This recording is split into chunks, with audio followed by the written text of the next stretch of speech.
मनपसंद नौकरी मिल गई। जितना सोचा था उससे ज्यादा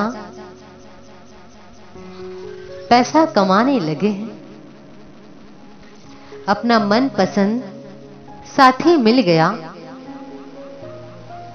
तो लोगों को लगता है हमारा संघर्ष खत्म हुआ, क्योंकि आपने संघर्ष की बस इतनी ही परिभाषा समझी थी और बस इसी संघर्ष को जिया था।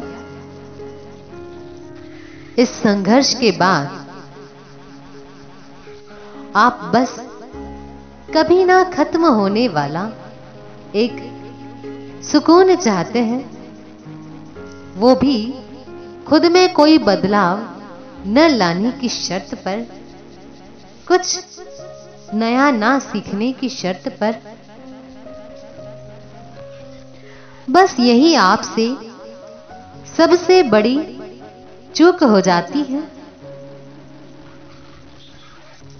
यही वो दौर है जहां से चीजें आपके हाथ से फिसलने लगती हैं। इस छोटे से संघर्ष के बाद एक बड़ा संघर्ष और भी है। ऐसा कभी किसी ने आपसे कहा भी नहीं, कभी आपने समझा भी नहीं। अब क्योंकि आपका संघर्ष छोटा था और आप अपना सब कुछ पहले ही इस छोटे संघर्ष में झोंक चुके हैं, इसीलिए इस संघर्ष के बाद अगर कुछ बचता है तो वो है एक कभी न खत्म होने वाली निराशा। काश कि आप शुरुआत से ही इस सच को जान पाते, ये संघर्ष जिंदगी भर का संघर्ष है, कुछ दिनों का, महीनों का या सालों का नहीं। तब आप खुद को मानसिक रूप से इस बड़े संघर्ष के लिए तैयार कर पाते, अपनी ऊर्जा बचाकर रखने का हुनर सीख पाते। आपको किस प्रतिक्रिया का जवाब देना है, किसका नहीं,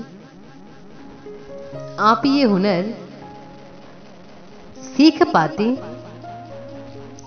दूसरों की रची हर लड़ाई में हमारा कूदना जरूरी नहीं है, बल्कि आपको केवल आपकी चुनी लड़ाई ही लड़नी है।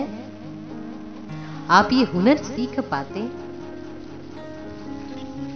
दूसरों की कमियों से ज्यादा हमारी अपनी खूबियों पर ध्यान देना जरूरी है। आप ये हुनर सीख पाते। आपकी जिंदगी दूसरों की क्रिया से कम, आपकी प्रतिक्रिया से ज्यादा प्रभावित होती है। आप इस अनूठे सच को जान पाते। आपका जिनसे भी वास्ता है वो भी आपकी ही तरह नादान है, आपकी तरह ही अपरिपक्व है, आपकी तरह ही खुद में बदलाव के लिए तैयार नहीं है। उनका संघर्ष भी आपके संघर्ष की तरह छोटा था। आपकी ही तरह वो भी बस अपने सपनों की दुनिया में ही खोए हैं और इस सपनों की दुनिया से बाहर नहीं निकल पा रहे। आप इस सच को जान पाते। अंत में बस इतना ही कहना चाहती हूं कि जिंदगी केवल खुद के सपनों को पूरा करने का नाम नहीं है, स्वार्थी होने का नाम नहीं है, बल्कि अपनी सोच का दायरा बढ़ाकर अपने सपनों में आपके अपनों के सपनों को शामिल करने का नाम है। दो नादान, दो अपरिपक्व लोगों को एक दूसरे की कमियां निकालनी नहीं, एक दूसरे को दोषी ठहराने की नहीं, बल्कि एक दूसरे का हाथ थाम कर इस सफर को पार कर जाने की जरूरत है।